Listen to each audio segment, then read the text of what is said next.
আসসালামু আলাইকুম ওয়া রাহমাতুল্লাহি ওয়া বারাকাতুহু। প্রতিবেশী পোল্ট্রি অ্যান্ড হ্যাচারির পক্ষ থেকে সবাইকে জানাচ্ছি আমার আন্তরিক শুভেচ্ছা এবং মোবারকবাদ।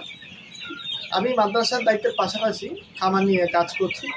খামারি ভাইদের উদ্দেশ্যে আমি আজকে বলবো কীভাবে অল্প সময়, অল্প পরিশ্রমে এবং অল্প বাজেটে আপনি আপনার খামারের মুরগিগুলোকে অল্প সময়ের মধ্যে সুস্থ, সবল এবং গ্রোথ নিয়ে আসবেন। আমি সাধারণত 3টি কাজ রেগুলার করে থাকি, যে কারণে আমার মুরগিগুলো অল্প সময়ের মাঝে অল্প খরচে গ্রোথ চলে আসে। প্রথম নাম্বার যে কাজটা আমি করে থাকি সেটা হচ্ছে প্রতিদিন 2 বেলা আমি সতেজ পানি এদেরকে পান করিয়ে থাকি। 2 নম্বর যে কাজটি আমি করে থাকি সেটা হচ্ছে দৈনিক 4 বেলা খাবার দিয়ে থাকি, যাতে করে খাবারটা যেন বাসি কোনোভাবে না হয়।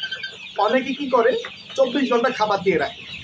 24 ঘন্টা খাবার না দিয়ে আমি আমার মুরগির খামারে সময় নির্দিষ্ট করে 4 বেলা করেছি, সকাল, দুপুর 12টা, বিকেল এবং রাতে ঘুমানোর আগে।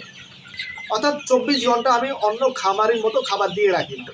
অর্থাৎ নিয়ম অনুযায়ী 4 বেলা আমি খাবার দিয়ে থাকি, এতে করে টাটকা খাবারটি তারা খেতে পারে, এতে করে অল্প সময়ের মাঝে অল্প সময় তারা গ্রোথ নিয়ে আসতে পারে।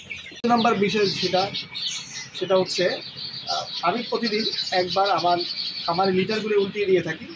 যদি আপনারাও আপনাদের খামারের লিটারগুলো উল্টে দেন, এতে করে কী হবে, জীবাণু যে দুর্গন্ধ এগুলো বের হয়ে যাবে, এতে করে অল্প সময়ের মাঝে মুরগিগুলোর গ্রোথ আসবে।